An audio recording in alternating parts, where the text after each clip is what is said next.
Good morning student. Last class में हम लोगों ने जो न्यूमेरिकल बीच में छोड़ा था आज उसको हम लोग पूरा करेंगे। आशा करते हैं कि बहुत सारे स्टूडेंट आप लोग बनाए होंगे, क्योंकि प्रोसीजर तो सब आप लोग को बता दिया गया था कैसे कैसे बनाना है। सॉल्यूशन भी आप लोग के सामने था तो समझे होंगे। अगर जो नहीं समझे हैं उन लोग के लिए है कि एक बार इसको बढ़िया से समझ लीजिए। इसी तरह का क्वेश्चन एग्जाम में पूछा जाता है मोस्टली। ठीक है, तो अगर ये प्रॉब्लम आप सॉल्व करते हैं तो आपको आसानी हो जाएगी एग्जाम में। ठीक है ना, बहुत आसान रहेगा अगर इसको सॉल्व कर लेते हैं आसानी से। तो देखते हैं सबसे पहले हम लोग कि प्रॉब्लम था क्या। तो प्रॉब्लम था क्या, एक आपको बीम दिया हुआ था, उसमें सपोर्ट भी बताया हुआ था कौन कौन सा सपोर्ट है। तो एक दो सपोर्ट है, एक पिक्चर के माध्यम से दिखाया गया था कि बोल रहा है कि दोनों सपोर्ट पे, क्वेश्चन क्या क्या था, सपोर्ट ए जो कि यहाँ पे है और सपोर्ट बी जो कि यहाँ पे है। आपको निकालने के लिए क्या बोल रहा था, सपोर्ट और ए और बी पे रिएक्शन। तो इस केस में सबसे पहले देखें कि सपोर्ट हमारा कौन सा टाइप का है, सिंपल सपोर्ट है, रोलर सपोर्ट है, फिक्स्ड सपोर्ट है। तो यहाँ पे देखेंगे, जहाँ पे अगर इस तरह का निशान है मतलब ये फिक्स्ड है। ठीक है, मतलब ये फिक्स्ड है। यहाँ पे एक्सप्लेन करते हैं, अगर यहाँ पे इस तरह का निशान होता है तो ये फिक्स्ड होता है, और उस पे अगर एक सपोर्ट बना हुआ है और बीम है तो इसको हम लोग मान लेते हैं कि ये क्या है, ये फिक्स सपोर्ट है, या सिंपल सपोर्ट भी मान लेते हैं। अगर मेंशन कर दिया फिक्स है तो फिक्स है, नहीं तो सिंपल सपोर्ट है। तो यहाँ पे हमको मेंशन नहीं किया है फिक्स है या, क्वेश्चन में मेंशन नहीं किया, सीधे डायग्राम दे दिया है कि फिक्स है या फिक्स सपोर्ट है या रोल सिंपल सपोर्ट है। ये मेंशन नहीं किया है, सीधे डायग्राम दे दिया है। तो हम लोग मानेंगे कि ये सिंपल सपोर्ट है। ठीक है, हम लोग ये मानेंगे कि सिंपल सपोर्ट है। अगर यहाँ पे मेंशन करता, क्योंकि जब हम लोग फिक्स सपोर्ट सिस्टम पढ़ रहे थे तो सिंपल देख रहे थे कि इस तरह का सपोर्ट है और बीम केबल रखा हुआ है, तो उसको हम लोग क्या मान रहे थे कि सिंपल सपोर्ट है। फिक्स वाला में क्या रख रहे थे, इस तरह का एक वॉल दे रहा था और ऐसे करके फिक्स कर रहा था, तब हम लोग मान रहे थे कि सपोर्ट आपका फिक्स्ड है। ठीक है, नहीं तो हम लोग नहीं मान रहे थे। तो सिमिलरली उसी तरह से मानेंगे। अगर मेंशन कर देता कि पॉइंट ए पे सपोर्ट आपका फिक्स है तो मानना ही पड़ता, चाहे डायग्राम किसी भी तरह का दिया हुआ। ठीक है ना, मगर ये मेंशन नहीं किया हुआ, हम लोग सिंपल सपोर्ट मान के चलेंगे। तो सिंपल सपोर्ट में हम लोग देखे थे कि रिएक्शन केवल वर्टिकल होता है। ठीक है ना, सिंपल सपोर्ट में हम लोग क्या है, हॉरिजॉन्टल फोर्स जनरली नहीं लगाते हैं, क्योंकि बीम के खिसकने का खतरा रहता है। मगर क्या है, हम लोग एक्चुअल प्रैक्टिस का बात कर रहे थे, ये प्रॉब्लम दे दिया है कि इसमें इंक्लाइंड फोर्स लग रहा है। तो इंक्लाइंड फोर्स जब लगेगा, मतलब जब भी लगेगा किसी भी बीम पे, जब भी इंक्लाइंड फोर्स लगेगा तो उसका कुछ ना कुछ हॉरिजॉन्टल और वर्टिकल कंपोनेंट आएगा ही। क्योंकि हम लोग जब रिएक्शन पे, सॉरी सपोर्ट पे जब रिएक्शन निकालना सीख रहे थे तो उसमें देखे थे हम लोग केवल और केवल वर्टिकल फोर्स को कंसिडर कर रहे थे। ठीक है, चाहे ये भी मान रहे थे कि रिएक्शन वर्टिकल होगा और हॉरिजॉन्टल होगा फिक्स के केस में। ठीक है, तो यहाँ पे हॉरिजॉन्टल फोर्स आ गया तो हॉरिजॉन्टल रिएक्शन भी कंसीडर हम लोग करेंगे, चाहे बीम मूव करे या ना करे। हम लोग को ये प्रॉब्लम दे दिया है तो उसी के अनुसार हम लोग फॉलो करेंगे। ठीक है ना, एक चीज और इसमें रह गया, ये देखो यहाँ पे रोलर सपोर्ट है, यहाँ पे रोलर सपोर्ट है। ये गोल चक्कर दे दिया, मतलब कि रोलर सपोर्ट। रोलर सपोर्ट पे हॉरिजॉन्टल डायरेक्शन में रिएक्शन क्रिएट नहीं होता है। क्यों नहीं होता है, लास्ट क्लास में भी बताया था, क्योंकि यहाँ पे कोई रोक नहीं है, कोई रिस्ट्रिक्शन नहीं है। तो जिधर की ओर फोर्स लगेगा उधर की ओर बीम मूव कर जाएगा। मगर इस केस में सिंपल सपोर्ट में यहाँ पे रिएक्शन हम लोग कंसीडर करते हैं, क्योंकि बीम का कुछ ना कुछ सेल्फ वेट होता है।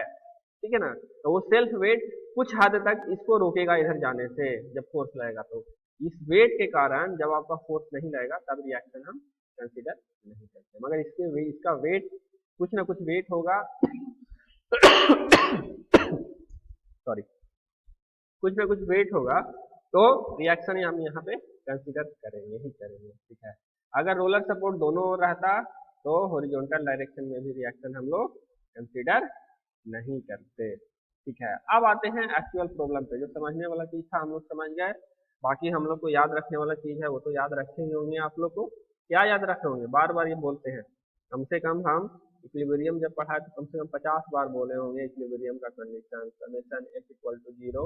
इसी का दो पार्ट आता है, vertical force equal to summation of vertical force equal to 0, और सेकेंड पार्ट क्या था, summation of horizontal part equal to 0, ठीक है ना, sorry summation of horizontal forces equal to 0।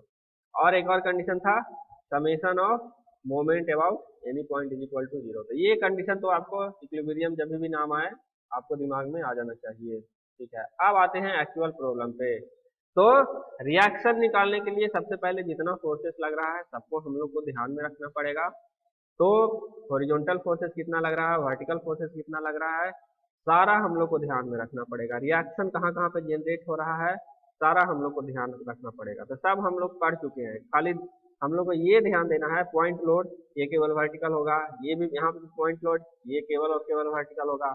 अब देखो ये दो इंक्लाइन लोड है, एक ये यहाँ पे इंक्लाइन लोड है और सेकेंड ये 100 न्यूटन का ये इंक्लाइन लोड है। तो इस इंक्लाइन लोड को हम लोग क्या वर्टिकल और हॉरिजॉन्टल कंपोनेंट में डिवाइड कर देंगे तो इसका भी काम खत्म हो जाएगा, ठीक है ना। तो डिवाइड कर देते हैं, इसका वर्टिकल कंपोनेंट क्या आ जाएगा 50 साइन 30 डिग्री, और हॉरिजॉन्टल कंपोनेंट क्या आ जाएगा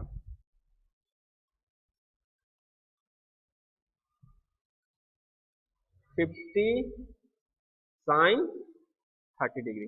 दो कंपोनेंट आ गया। सिमिलरली सॉरी दोनों में साइन लगेगा, यहाँ पे कॉस लगेगा ना, ये वाला कॉस हो जाएगा, ठीक है 50 कॉस 30 डिग्री एंगल से जुड़ा हुआ है। सिमिलरली यहाँ पे हॉरिजॉन्टल कंपोनेंट इसका यहाँ है। अगर यहाँ से नहीं समझ में आता है तो ये देखो यहाँ से इसको फोर्स को एक्सटेंड करो, ये फोर्स आपका एक्सटेंड हो गया 100 न्यूटन का, ठीक है। अब ये एंगल इक्वल हो जाएगा 60 डिग्री का, ठीक है ना। तो इसका हॉरिजॉन्टल कंपोनेंट क्या हो जाएगा अगेन 100 कॉस 60 डिग्री, और नीचे की ओर इसका vertical component 100 sine 60 degree. Clear है इतना तक। अब इक्विलिब्रियम का कंडीशन यहाँ तक तो हम लोग देखे थे, हॉरिजॉन्टल कंडीशन लगाए थे। तो यहाँ पे क्या हॉरिजॉन्टल कंडीशन, तो यहाँ पे हॉरिजॉन्टल रिएक्शन आएगा यहाँ पे, क्यों, क्योंकि मान रहे हैं कि यहाँ पे बीम फोर्स के कारण रुका हुआ है, कुछ फोर्स ये कुछ फोर्स के कारण रुका हुआ है। तो रिएक्शन कितना जनरेट हुआ आर ए पॉइंट पे है, तो और किस डायरेक्शन में हॉरिजॉन्टल डायरेक्शन में। अब सिंबल भी हम लोग ले लिए summation of F horizontal force equal to 0, वही कंडीशन यहाँ पे अप्लाई किए और ले लिए आपका क्या साइन कन्वेंशन, क्या left hand sorry right hand side में जो फोर्सेस लग रहा है उसको हम लोग पॉजिटिव मान रहे हैं, तो लेफ्ट हैंड साइड में जो फोर्सेस आएगा वो नेगेटिव आएगा। क्लियर है, ठीक है। तो रिएक्शन हम इनिशियली मान रहे हैं कि कितना आ रहा है आपको राइट हैंड साइड में एक्ट कर रहा है, तो पॉजिटिव लिए हैं। फिर सेकेंड इसमें हॉरिजॉन्टल फोर्सेस कौन सा है, एक यहाँ पे और एक यहाँ पे, दो फोर्सेस है हॉरिजॉन्टल, एक 50 न्यूटन वाला इंक्लाइन फोर्स के कारण और एक 100 न्यूटन वाला इंक्लाइन फोर्सेस के कारण दो हॉरिजॉन्टल कंपोनेंट क्रिएट हो रहा है, दोनों को कंसीडर कर, ठीक है। दोनों पॉजिटिव लिए क्यों, क्योंकि दोनों राइट हैंड साइड में एक्ट कर रहा है, ठीक है। अब इसको सॉल्व कर दिए तो आर ए इक्वल टू हमको इतना आया। टोटल फोर्सेस लिख दिए, टोटल फोर्सेस का सम कितना होता है 0, वो भी लिख दिए, ठीक है। ये वैल्यू मालूम हो जाएगा, ये वैल्यू कैलकुलेट कर देंगे तो आर ए का वैल्यू निकल जाएगा। तो आर ए जब कैलकुलेट करेंगे तो देखें क्या आ रहा है नेगेटिव में, आर ए कितना आ रहा है -93.3 न्यूटन आ रहा है। मतलब क्या कि आर ए का जो एक्चुअल डायरेक्शन है किस डायरेक्शन में है, हॉरिजॉन्टल है और इस डायरेक्शन में एक्ट कर रहा है। तो फाइनल जब आंसर लगाएंगे तो उसमें हम लिख देंगे या तो नया डायग्राम बना करके या फिर यहाँ पे लिख देंगे कि actual direction of R A H force is towards left hand side, इस तरह से लिख देंगे। एग्जामिनर इंप्रेस हो जाएगा, आपको हो सकता है हमको नंबर 1 नंबर बढ़ा के दे दे या फुल नंबर दे दे, जो नंबर काटने वाला था वो नहीं काटे, ठीक है ना। इस तरह से हम लोग मेंशन कर देंगे। अगर आप माइनस लिख भी देते हैं यहाँ पे कोई दिक्कत नहीं है, ठीक है ना। तो अब रहा क्या, हमको एक रिएक्शन तो लिखना है हॉरिजॉन्टल डायरेक्शन में, बाकी और कौन कौन सा रिएक्शन बच गया हमारा, तो वर्टिकल रिएक्शन बच गया यहाँ पे आर ए वी, या यहाँ पे बच गया आर वी रिएक्शन। ये रिएक्शन कौन सा, वर्टिकल डायरेक्शन में। तो फिर अगेन हम इक्विलिब्रियम का कंडीशन लगाएंगे। तो इक्विलिब्रियम का कंडीशन कौन सा था, summation of vertical forces equal to 0। देखिए यहाँ पे लगाया है summation of vertical forces equal to 0। तो जितना सारा वर्टिकल फोर्सेज था उसको कंसीडर करेंगे। और क्या चीज, साइन कन्वेंशन हमेशा ध्यान रखेंगे सॉरी, साइन कन्वेंशन हम लोग हमेशा ध्यान में रखेंगे। तो साइन कन्वेंशन में ले लिए कि अपवर्ड डायरेक्शन में जो फोर्स लग रहा है वो पॉजिटिव, अपवर्ड डायरेक्शन में जो फोर्स लग रहा है वो पॉजिटिव। उसके बाद हम लोग लिख लेंगे पूरा, क्या लिख लेंगे, सम ऑफ ऑल फोर्सेस करेंगे, वर्टिकल डायरेक्शन में जो भी फोर्सेस लग रहा है। तो पहला फोर्सेस क्या लगेगा, आर ए और आर बी वर्टिकल डायरेक्शन में लग रहा है, तो R A plus R B, ठीक है। और क्या लग रहा है, ये 100 न्यूटन वाला फोर्स के कारण जो वर्टिकल कंपोनेंट था डाउनवर्ड डायरेक्शन में एक्ट कर रहा था, तो डाउनवर्ड डायरेक्शन में एक्ट कर रहा है तो नेगेटिव, क्यों, क्योंकि अपवर्ड वाला को पॉजिटिव लिया है तो डाउनवर्ड वाला को नेगेटिव, तो -100 साइन 60 डिग्री। उसी तरह से एक और इंक्लाइन फोर्स है आपका 50 न्यूटन वाला, इसके कारण भी आपको लगेगा वर्टिकल फोर्सेस, मगर ये वर्टिकल फोर्सेस आपका अपवर्ड डायरेक्शन में एक्ट कर रहा है, इसको भी सॉरी, ये वर्टिकल फोर्सेस आपका अपवर्ड डायरेक्शन में एक्ट कर रहा था, इसको क्या लेंगे, पॉजिटिव, पॉजिटिव लिए हैं। और कौन कौन सा फोर्सेस लग रहा है, और देखो ये 30 न्यूटन का फोर्स लग रहा है और ये 100 न्यूटन का फोर्स लग रहा है, ये दोनों को भी ले लेंगे। यहाँ पे देखो 30 न्यूटन वाला का नेगेटिव क्यों लिया है, क्योंकि ये डाउनवर्ड एक्ट कर रहा है, ये भी डाउनवर्ड एक्ट कर रहा है 100 न्यूटन, तो नेगेटिव। अब सबको जोड़ लेंगे, ऐड कर लेंगे, जिसका जिसका न्यूमेरिकल, ये इसका न्यूमेरिकल वैल्यू आ जाएगा, इसका न्यूमेरिकल वैल्यू ऑलरेडी है ही, इसका भी आ जाएगा वैल्यू, इसका भी, सबको ऐड करके इक्वेशन बना लेंगे, क्या, R A plus R B, जो भी आएगा उसको इक्वेशन के आप राइट हैंड साइड ले जाइएगा। तो R A plus R B equal to हमारे पास कितना है, कैलकुलेट करके आप लोग ये जो रिजल्ट है कैलकुलेट करके खुद वेरीफाई करेंगे सही है कि गलत है, अगर गलत रहेगा तो इन्फॉर्म करेंगे। तो 191.6 न्यूटन, क्योंकि रिव्यू पब्लिकेशन का है, कैलकुलेशन मिस्टेक इसमें कभी कभी रहता है, तो आप लोग वेरीफाई करेंगे, ठीक है ना, आप लोग इसको वेरीफाई करेंगे कि कैलकुलेशन यहाँ पे सही है कि नहीं। क्योंकि देखो क्या होगा ना, प्रोसीजर तो आप लोग हम बता रहे हैं तो समझ जाओगे, ठीक है, मगर एग्जामिनेशन में जब एग्जामिनेशन आप फेस करोगे, एक्चुअली जब एग्जामिनेशन हॉल में बैठोगे तो एक्चुअल प्रॉब्लम आएगा क्या, बहुत सारे स्टूडेंट कैलकुलेशन में बहुत सारी गलतियां करते हैं, ठीक है ना, ये साइन का वैल्यू निकालने में गलती हो सकता है, ये साइन का वैल्यू निकालने में गलती होता है, पॉजिटिव और नेगेटिव आप जब ऐड करिएगा तो उस समय मिस्टेक होने का चांस भी रहता है।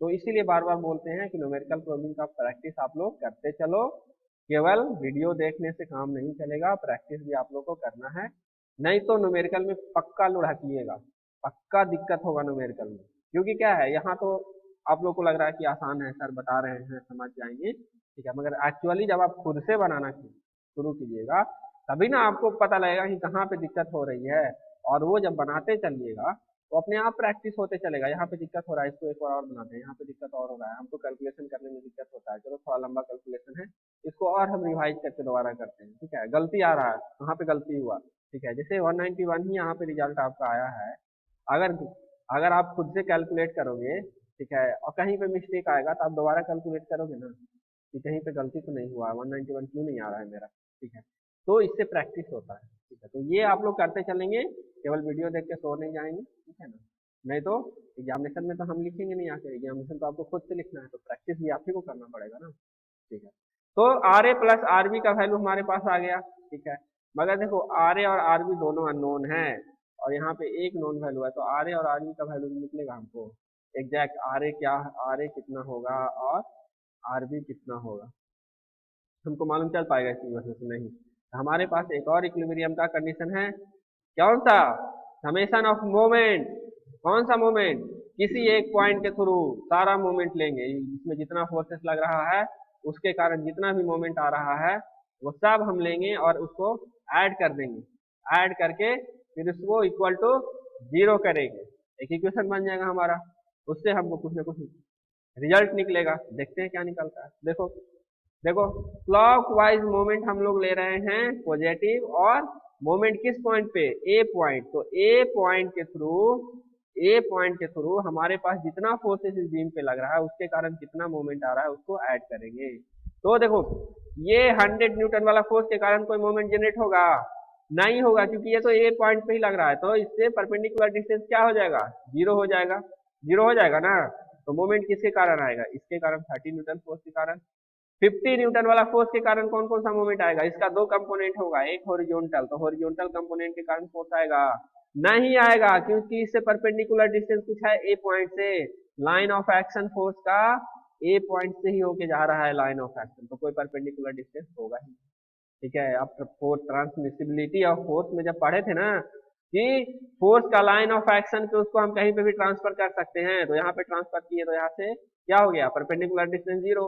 अगर यहाँ पे भी हम रखते हैं और यहाँ से परपेंडिकुलर डिस्टेंस ए का देखते हैं, कोई डिस्टेंस है, फोर्स किस डायरेक्शन में लग रहा है, हॉरिजॉन्टल डायरेक्शन में लग रहा है, तो हॉरिजॉन्टल से इसका कोई परपेंडिकुलर डिस्टेंस है, नहीं है, 0 0। तो इस हॉरिजॉन्टल कंपोनेंट के कारण कोई मोमेंट नहीं आएगा। मोमेंट आएगा किसके कारण, वर्टिकल कंपोनेंट के कारण। ठीक है, इसका वर्टिकल कंपोनेंट जो होगा 50 न्यूटन वाला, उसके कारण मोमेंट आएगा, उसको हम लोग कंसीडर करेंगे। और इसके कारण मोमेंट आएगा 100 न्यूटन वाला, और यहाँ पे जो रिएक्शन आरबी है इसके कारण मोमेंट जनरेट होगा। तो क्लॉकवाइज मोमेंट पॉजिटिव लिए हैं, तो एंटी क्लॉकवाइज मोमेंट हमारा क्या हो जाएगा, नेगेटिव हो जाएगा। ठीक है, ऐड करते हैं यहाँ पे सबको मोमेंट लेके। तो सबसे पहले आप 30 न्यूटन वाला फोर्स लिए, क्योंकि 100 न्यूटन वाला फोर्स के कारण कोई मोमेंट नहीं आ रहा है, तो इसके कारण कितना हो जाएगा, 30 न्यूटन इंटू डिस्टेंस परपेंडिकुलर दिया हुआ है, देखो 1 मीटर, तो 1 मीटर। ठीक है, पॉजिटिव क्यों लिए हैं, क्योंकि ये इसको क्या इस तरफ घुमाने का कोशिश करेगा, तो पॉजिटिव। सिमिलरली सेकेंड मोमेंट किसके कारण आएगा, इसके कारण आएगा, 50 न्यूटन वाला फोर्स के कारण। तो ये अपवर्ड फोर्स लग रहा था, देखो इसको इस डायरेक्शन में घुमाने का कोशिश करेगा बीम को, तो ये क्या हो गया, एंटी क्लॉकवाइज डायरेक्शन, तो इसको नेगेटिव लेंगे। नेगेटिव कितना लेंगे, 50 sine 30 degree into perpendicular distance कितना हो जाएगा, परपेंडिकुलर डिस्टेंस कितना हो जाएगा, 1 + 1.5 2.5 2.5 इंटू और symbol minus sign convention. Next again 100 newton वाला फोर्स के कारण, तो ये क्या क्लॉकवाइज डायरेक्शन में होगा, तो पॉजिटिव, तो 100 इंटू 4.5। 4.5 कहाँ से आ गया, परपेंडिकुलर डिस्टेंस भुला जाइएगा तो लिखिएगा ना। ठीक है, वो अगेन लास्ट द फोर्स क्या हमारा आरबी, तो आरबी क्या है, ये भी आपको एंटी क्लॉकवाइज डायरेक्शन में रोटेट कराने का कोशिश करेगा इसको, तो आरबी इंटू 6 और सिंबल -6। अब सब कैलकुलेट करके इसको क्या कहिए, हम इक्वेशन को 0 कर दिए। बाकी जिस जिस में न्यूमेरिकल वैल्यू हमको मिल रहा है सबको कैलकुलेटर से कैलकुलेट कर देंगे, तो 6 इंटू आरबी बचा और कुछ न्यूमेरिकल वैल्यू बचा। ठीक है, न्यूमेरिकल वैल्यू बचा। अब ये माइनस वाला है, ये पार्ट माइनस है, हम इसको क्या है इक्वेशन के इस साइड ले गए, पॉजिटिव हो जाएगा, पॉजिटिव हो जाएगा। तो R B into 6 positive, R B into 6 positive equal to बाकी बचा हुआ वैल्यू, इसको कैलकुलेट किए तो कितना आया, 417.5 न्यूटन। आपको कैलकुलेट करके इसको वेरीफाई करना है सही है कि गलत है, वेरीफाई करो और हमको बताओ सही है कि गलत है। ठीक है ना, ठीक है। तो आरबी हमको इतना आ गया। अब 6 को क्या है, अगेन क्रॉस मल्टीप्लिकेशन करेंगे तो आरबी का वैल्यू मिल गया, कैसे मिल गया, 417.5 डिवाइडेड बाई 6 आते हैं तो 70 न्यूटन हमको मिल गया, अराउंड, एग्जैक्ट 70 नहीं आएगा, अराउंड 70 आएगा। ठीक है, तो 70 न्यूटन का हमको फोर्स मिल गया। अब आर ए जब हमको मिल गया तो फर्स्ट इक्वेशन जो हमको मिला था समेशन ऑफ वर्टिकल फोर्सेस है, इसमें आरबी का वैल्यू पुट कर देंगे तो आर ए भी निकल जाएगा। आरबी अगर हमको यहाँ से मालूम है तो इस इक्वेशन में पुट करेंगे आरबी, तो आर ए भी निकल जाएगा। इसमें पुट करके क्या करेंगे, नेक्स्ट आरबी को इधर ले जाएंगे ना, तो इसमें 191.6 में से 70 न्यूटन घट जाएगा तो बचेगा हमारा 121.6। तो इस तरह से हम लोग न्यूमेरिकल बनाएंगे। आप लोग इस प्रॉब्लम को क्या करो, इतना समझ लिए हो, क्वेश्चन लिखो, डायग्राम लिखो, और क्या है पीडीएफ को इसको बंद करो और खुद से सॉल्व करो एक बार, और सॉल्व करके सब हमको व्हाट्सएप पे भेजिए। अपने से सबका हैंड रिटन कॉपी किया हुआ नहीं, अपने से सॉल्व कीजिएगा, इसको कैलकुलेशन वगैरह खुद से कीजिएगा। इसका हेल्प नहीं लेना है, इसका बिल्कुल हेल्प नहीं लेना है, केवल क्वेश्चन आप लोग लिख लो इतना तक, और क्या करो उसके बाद बंद कर दो इसको, ठीक है। बंद करके फिर खुद से सॉल्व करो। अगर ये खुद से सॉल्व हो गया है आपका, तब समझो कि हाँ कुछ सीखे आप। अगर आप नहीं सॉल्व हुआ आपसे, अभी आप कहाँ पे हैं, जीरो पोजीशन पे हैं, ऑरिजिन पे हैं, ठीक है ना, कुछ नहीं आया। मतलब इतना आपको पढ़ाए है, अगर ये क्वेश्चन सॉल्व नहीं होता है आपसे अपने से, मतलब कि आप लोग कुछ नहीं सीखे, आप लोग को फिर से सब पढ़ना पड़ेगा, ठीक है। और जब तक ये प्रॉब्लम सॉल्व नहीं होगा, इंजीनियरिंग मैकेनिक्स कभी पास नहीं होगी, याद रखिए। ये प्रॉब्लम अगर सॉल्व करते हैं तो उम्मीद रखिए कि पास आप हो जाइएगा। अगर ये प्रॉब्लम सॉल्व नहीं हो पाता है अपने से, तो फिर इंजीनियरिंग मैकेनिक्स में आप लोगों का कोई स्कोप नहीं है, बहुत मुश्किल होगा पास होना। तो दोगुना मेहनत करना पड़ेगा, पास तो होइएगा, दोगुना मेहनत करना पड़ेगा। तो हम लोग का इक्विलिब्रियम में ये लास्ट था, इक्विलिब्रियम यहाँ पे खत्म हो गया है। कुछ प्रैक्टिस का प्रॉब्लम है नेक्स्ट स्लाइड में, ठीक है ना। नेक्स्ट स्लाइड में आप लोग को प्रैक्टिस के लिए एक दो प्रॉब्लम है, ये वाला प्रॉब्लम है, आप लोग इसको भी सॉल्व करने का कोशिश करेंगे। इसमें देखो हिंट दे देते हैं आपका इस प्रॉब्लम का, ठीक है ना। इसमें हिंट क्या है, कैसे सॉल्व किया है जो, इसका तो आप लोग बना लीजिएगा। कहाँ पे एक्ट करेगा ये 300 न्यूटन का जो यूनिफॉर्मली डिस्ट्रीब्यूटेड, यहाँ से यहाँ तक देखो यूनिफॉर्मली डिस्ट्रीब्यूटेड लोड, ठीक है। तो जब आप समेशन ऑफ वर्टिकल फोर्सेस निकालिएगा वहां पे तो दिक्कत नहीं आएगा आपको, जब मोमेंट निकालिएगा वहां पे दिक्कत आएगा, क्योंकि मोमेंट निकालने में आपको परपेंडिकुलर डिस्टेंस लेना होता है। तो जहां पे ये फोर्स एक्ट करेगा वहीं से परपेंडिकुलर डिस्टेंस लेना होता है। तो ये 300 न्यूटन पर मीटर का फोर्स है, कितना तक एक्ट कर रहा है, 3.5 मीटर तक एक्ट कर रहा है। तो टोटल लोड क्या हो जाएगा, टोटल लोड इसके कारण क्या हो जाएगा, 300 इंटू 3.5, क्योंकि 3.5 पर मीटर के यहाँ पे भी मीटर है आपका, न्यूटन पर मीटर। तो इतना न्यूटन आपका हो जाएगा टोटल फोर्स। एक्ट कहाँ पे करेगा, तो एक्ट पूरे बीम के मिड पॉइंट पे नहीं करेगा, जितना दूर ये फोर्स लग रहा है उसके मिड पॉइंट पे। आपको बताए थे यूवीएल, जब हम लोग यूवीएल का जब थ्योरम सॉल्व कर रहे थे रिएक्शन का स्टार्टिंग में न्यूमेरिकल के पहले, उसमें बताए थे आपको ये एक्ट कहाँ करेगा, ये 3.5 के मिड पॉइंट। तो 3.5 का आधा कितना होता है, 3.5 डिवाइडेड बाई 2 कितना हो जाता है, 75 1.75 हो जाएगा। तो ये डिस्टेंस क्या हो जाएगा आपका 1.75, और ये डिस्टेंस आपका हो जाएगा 1.75 मीटर। इसके कारण मोमेंट अब मोमेंट निकल जाएगा, यहाँ से जो फोर्स आएगा समेशन ऑफ मोमेंट में, इस फोर्स के कारण मोमेंट निकल जाएगा आपको। ये टोटल डिस्टेंस ले लेंगे, यहाँ से अगर ए के थ्रू मोमेंट निकालेंगे निकल जाएगा, ठीक है। एक चीज और ध्यान देंगे कि बीम ये ओवर हैंगिंग बीम है, तो ओवर हैंगिंग बीम है, इसका मतलब ये नहीं कि इसको भुला जाएंगे, बाहर वाला जो फोर्स लग रहा है रिएक्शन के उसको भुला जाएंगे, ये भी आपको कंसीडर करना ही है। क्योंकि हम लोग पढ़ रहे थे सारा कितना, जो सिंपल प्रॉब्लम था उसमें क्या पढ़े थे, उसमें पढ़े थे कि बीम सब सिंपली सपोर्टेड था, तो बीम या फिर सपोर्ट पर, जहां पर सपोर्ट था वहीं पे बीम खत्म हो जा रहा था। मगर इसमें क्या, सपोर्ट आपका यहीं पे है, सपोर्ट आपका यहीं पे है, मगर बीम आपका क्या है, इससे आगे जा रहा है, ठीक है। तो उसको भी, उस वाला फोर्स को आप भुला मत जाइएगा, उसको भी जैसे है सेम प्रोसीजर से इस फोर्स को भी कंसीडर करना है। नेक्स्ट प्रॉब्लम आपको इसमें और कहाँ आएगा, यूनिफॉर्मली वायरिंग लोड में, यूवीएल है ये, यूडीएल नहीं है, यूवीएल है, यूनिफॉर्मली वायरिंग लोड। ये भी देखो 400 न्यूटन पर मीटर है, मतलब क्या यहाँ से शुरू हो रहा है और 1 मीटर में 400 न्यूटन का लोड बढ़ जा रहा है, ठीक है। तो कितना डिस्टेंस दिया हुआ है, यहाँ से 3 मीटर का डिस्टेंस दिया हुआ है, 3 मीटर का डिस्टेंस दिया हुआ है। तो ये टोटल लोड निकालेंगे कैसे, टोटल लोड निकालने का सबसे आसान तरीका है, ये ट्राइंगल का एरिया निकाल दो, ये ट्राइंगल का एरिया निकाल दो। कैसे निकाल दो एरिया, ये डिस्टेंस आपको 3 मीटर का दिया हुआ है, 3 मीटर का दिया हुआ है, और ये जो फाइनल हाइट दिया हुआ है इसको ये 400 मान लो, ये 400 जो दिया हुआ है ना 400 न्यूटन मीटर, तो 400 इसको मान लो। अब इसका एरिया निकल जाएगा क्या, 1/2 इंटू हाइट इंटू बेस, ये इसका टोटल लोड हो जाएगा, ठीक है। इतना न्यूटन जो भी आएगा कैलकुलेट करके कितना आएगा, 2 ये मतलब 200 और 3 600 न्यूटन, 600 न्यूटन टोटल लोड आ जाएगा ना। एक्ट कहाँ पे करेगा ये, ये एक्ट कहाँ पे करेगा, तो एक्ट करेगा, देखो अगर इधर से लेते हैं, अगर इधर से लेते हैं तो ये डिस्टेंस, टोटल डिस्टेंस का, 3 डिस्टेंस का कितना,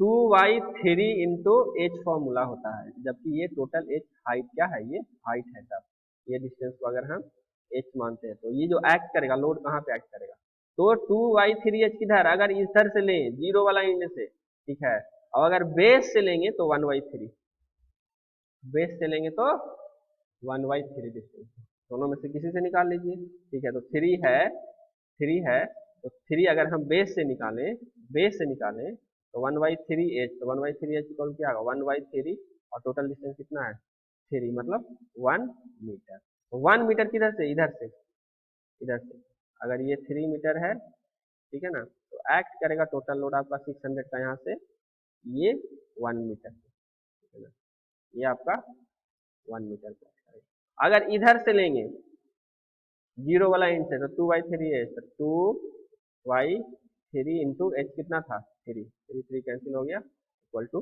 2, तो इधर से ये 2 डिस्टेंस, तो ये डिस्टेंस आपका, तो इस तरह से निकालते हैं, ठीक है। अब ये डिस्टेंस भी निकल गया, यहाँ पे टोटल लोड निकल गया। अच्छा, टोटल लोड निकालने का ट्राइंगल निकाल दिए, ठीक है, ट्राइंगल का एरिया निकाल दिए। अगर इससे नहीं समझ में आया तो इसका एवरेज ले लो, यहाँ पे 0 है, यहाँ पे 400 है, ठीक है, तो 0 प्लस 400 का एवरेज कितना आया, कितना आया,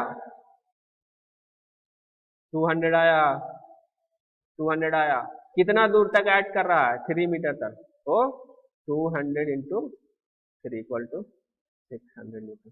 तो दोनों में से कोई एक मेथड से, या तो इस मेथड से ट्राइंगल का एरिया निकाल लीजिए, नहीं तो यूनिफॉर्मली वायरिंग लोड है उसको यूडीएल में कन्वर्ट कर लीजिए, ठीक है ना, यूडीएल में कन्वर्ट करके फिर लेंथ वाला सेम फॉर्मूला से निकाल लीजिए, ठीक है ना। एवरेज निकाल दिए कि मतलब क्या, इसका एवरेज निकाल दिए 0 और यहाँ से एवरेज निकाले, इसका मतलब क्या, ये जो यूनिफॉर्मली वायरिंग लोड है इसको हम लोग इमेजिनरी रूप में, ठीक है ना, काल्पनिक रूप में यूवीएल बना दिए कि यही लोड अगर इतना तक यूवीएल होता तो कितना न्यूटन पर मीटर के हिसाब से लगता, तो क्या 200 न्यूटन पर मीटर के हिसाब से लिखता। अगर ये यही यूवीएल जो है इसको हम इमेजिनरी रूप में कंसिडर किए, ठीक है। उसके बाद क्या किए हम, फिर उसको टोटल लोड निकाल दिए कि अच्छा इतना लगता, तो यूवीएल का प्रोसीजर, यूडीएल का प्रोसीजर तो हमको मालूम है, यूनिफॉर्मली डिस्ट्रीब्यूटेड लोड का, उससे बना दिया। नहीं तो सबसे सिंपल तरीका, यूनिफॉर्मली वायरिंग लोड जब भी लगता है एक ट्राइंगल बनाता है, तो जितना दूर भी लग रहा है उस ट्राइंगल का हम लोग एरिया निकाल लेंगे, तो वही आपका टोटल लोड कहलाएगा। नहीं तो फिर उसको कन्वर्ट कर लेंगे इमेजिनरी रूप में एवरेज करके यूनिफॉर्मली डिस्ट्रीब्यूटेड लोड में, और उसके बाद टोटल लोड निकाल लेंगे। अब ये प्रॉब्लम सॉल्व हो जाएगा, सॉल्व करके जरा बताइए, तो सॉल्व करके बताइए, ठीक है ना। ये प्रॉब्लम का सॉल्यूशन हमको चाहिए, ये प्रॉब्लम सॉल्व कर लीजिए, मतलब कि इक्विलिब्रियम में आपका 4 नंबर बोर्ड में कंफर्म है। तो 4 नंबर के लिए आप लोग इतना नहीं कर सकते हैं, ये प्रॉब्लम एकदम बनाना सीख जाए, बताइए। बोर्ड में 4 नंबर के लिए आप लोग इतना कर सकते हैं कि नहीं, 1 नंबर बढ़ाने के लिए बताओ आप लोग क्या करते हो, कॉपी दोबारा चेक करने के लिए 1000 रुपया लगाते हो, ठीक है ना, रिजल्ट आ गया 1 नंबर कम आया, 1 नंबर से फेल कर रहे हैं, तो क्या करते हैं सर, कॉपी रीवेरीफाई करते हैं, हो सकता है 1 नंबर बढ़ जाए। आपको ये क्या दे रहा है, ये क्वेश्चन 4 नंबर दे रहा है आपको, इसी तरह का क्वेश्चन पूछा जाएगा। तो ये क्वेश्चन आप लोग बनाना सीख जाओ कि इस तरह का कोई भी प्रॉब्लम रहे हम बना लेंगे, तो 4 नंबर इक्विलिब्रियम से बोर्ड में एग्जाम में आपका पक्का। क्लियर है, देखो पूछा हुआ भी है, ध्यान नहीं दिए हम, 2018 में पूछा है सेम प्रॉब्लम यही क्वेश्चन, ठीक है, हो सकता है आपको भी पूछ दे, क्या है, क्या करेगा, ये सब वैल्यू चेंज कर देगा खाली, और कुछ करेगा थोड़ी, पूछ सकता है। तो इसको क्लियर कीजिए आप लोग, फिर नेक्स्ट लेक्चर में शुरू करेंगे हम फ्रिक्शन। फ्रिक्शन आपका स्टार्ट होने वाला है, और within a week friction खत्म कर देंगे, ठीक है, क्योंकि आप फास्ट चलेंगे, आप लोगों को जितना बेसिक सीखना था आप सीख लिए, अब स्लो चलने का कोई नतीजा नहीं रहता, जल्दी जल्दी खत्म करेंगे, ठीक है, क्योंकि बेसिक था सब, इसलिए स्लो चल रहे थे, बेसिक सब सीख लिए, अब उसको अप्लाई करके दौड़ के भाग जाना है, मतलब दौड़ के खत्म कर देना है, उसके बाद हम लोग फिर रिवीजन करेंगे। चलिए ठीक है, नेक्स्ट लेक्चर में मिलते हैं फ्रिक्शन के साथ।